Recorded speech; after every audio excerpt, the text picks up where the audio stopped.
Et bonjour à tous les amis, nous sommes le samedi 28 septembre 2024 et je suis ravi de vous retrouver dans cette première vidéo que j'ai appelée le journal de bord d'un jeune investisseur qui aura pour but de suivre un peu semaine après semaine l'évolution d'un portefeuille action et en même temps de parler d'actualité.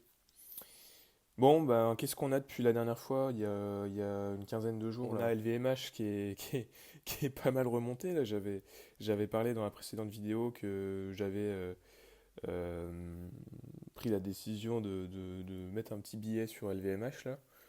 Bah écoutez, la semaine s'est plutôt bien passée. On a une plus-value latente qui est assez intéressante. Ça, c'est pas dû à des résultats ou quoi, c'est dû à une annonce de plan de relance en Chine. L'effet papillon annonce donc des mots plan de relance en Chine implique la classe moyenne et le fameux nouveau consommateur chinois va se retrouver devant les boutiques à consommer du LVMH et du luxe en général. Donc c'est pour ça que cette semaine, il y a eu un fort rebond sur les valeurs du luxe, comme on peut le voir sur l'article de Zone Bourse là. CAC 40, variation hebdomadaire, plus 3,89%. Ok. LVMH Kering, okay, ainsi que Hermès, donc à plus 18 et 15%. Bon, c'est une hausse liée à une annonce, donc ce n'est pas basé sur des résultats ou quoi. Il faut pas vendre la peau de l'ours avant de l'avoir tué, mais moi je prends. Moi je prends. Voilà, susciter l'enthousiasme des opérateurs et permis aux places financières de poursuivre leur course effrénée au record. Les valeurs du luxe ont incontestablement été les grandes gagnantes. Très bien. Je vous signale que si vous êtes intéressé par l'ouverture d'un compte PEA ou autre sur Fortuneo, vous avez mon code de parrainage en commentaire, enfin en description de la vidéo, qui vous fait bénéficier d'offres. Alors je crois que c'est 50 euros pour l'ouverture d'un PEA et ça peut monter à 120 ou 130 euros pour l'ouverture d'une assurance vie. Donc ça peut être plutôt pas mal pour commencer à investir.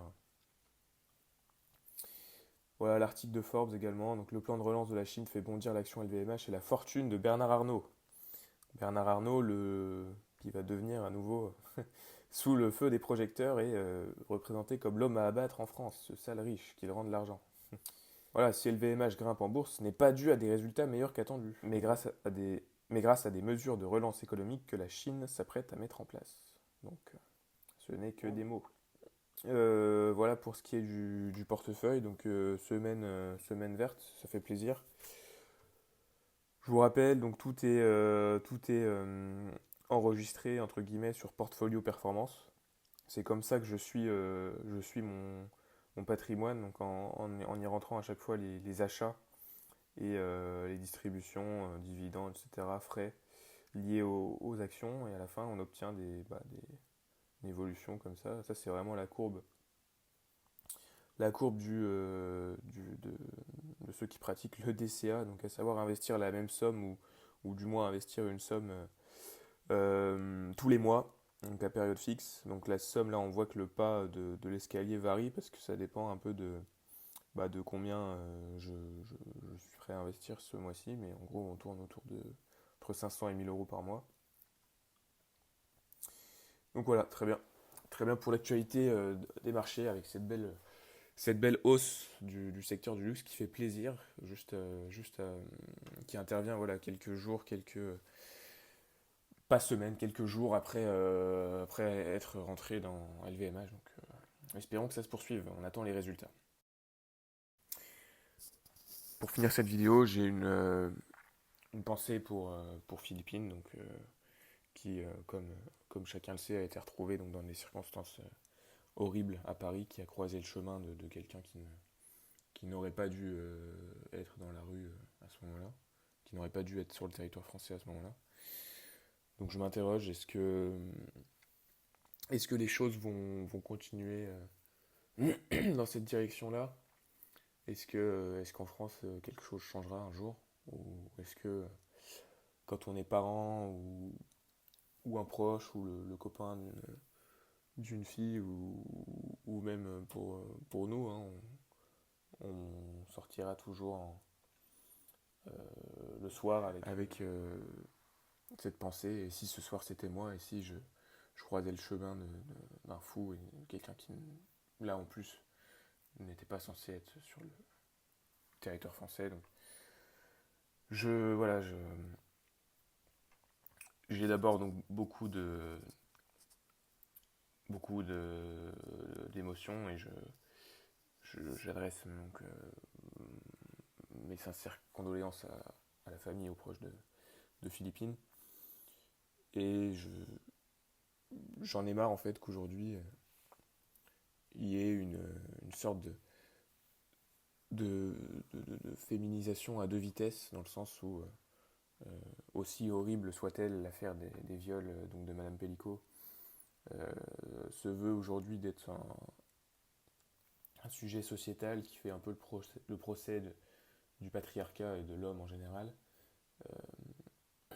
Mais on a aussi de l'autre côté des affaires terribles de viols de rue qui, sous prétexte qu'elles sont réalisées par des personnes qui ne sont pas censées être sur le territoire français, seront défendues par certaines féministes en disant que ce serait de la récupération politique de rendre hommage à cette fille. Là, on a un article du Figaro. Meurtre de Philippines. À Bordeaux, la préfecture interdit une contre-manifestation en parallèle d'un hommage. J'ai vu aussi des vidéos donc, sur les réseaux, donc notamment à Sciences Po ou dans certaines universités, d'affiches d'hommages à Philippines qui ont été déchirées.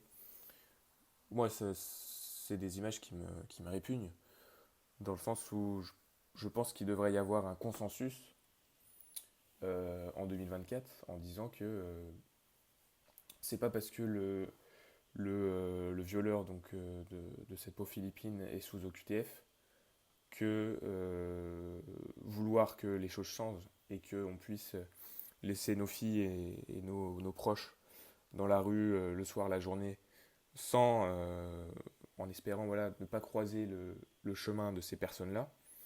Je pense que ça, c'est du bon sens. Voilà, je voulais avoir une petite pensée donc, pour Philippine et ses proches, qui dans un pays où la justice n'est pas laxiste, contrairement à ce que pense M. Migaud, le nouveau ministre de la Justice. Eh bien, dans un pays comme ça, cette fille, elle serait encore là à faire ses études et à participer donc à la vie de sa paroisse.